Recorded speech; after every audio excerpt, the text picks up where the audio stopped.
అందరికీ నమస్కారం అండి.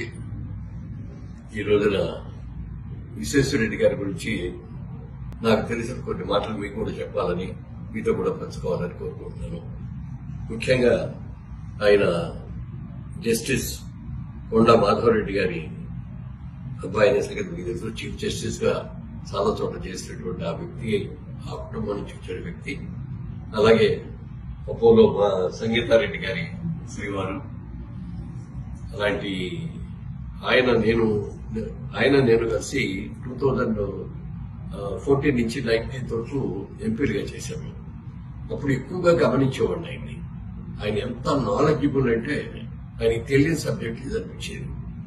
ప్రతి సబ్జెక్ట్ గురించి కూడా హోంవర్క్ చేసుకుని చక్కగా దాని గురించి పార్లమెంట్ లో మాట్లాడుతుంటే మేమందరూ కూడా చాలా థ్రిల్లింగ్ గా చూసేవాళ్ళం. మేమందరం కూడా ఎందుకంటే మంచి లాంగ్వేజ్ ఇచ్చిన, మంచి బాగా చదువుకున్న, మంచి ఇంగ్లీష్ లాంగ్వేజ్.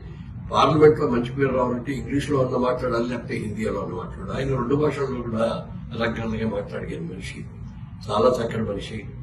మరి వారి లాంటి వ్యక్తి మధ్యలో అంత బాగా చేసే వ్యక్తి కూడా లాస్ట్ టైం దురదృష్టవంతం వెళ్ళకపోవచ్చు. కానీ అలాంటి వ్యక్తులు మనకు అవసరం.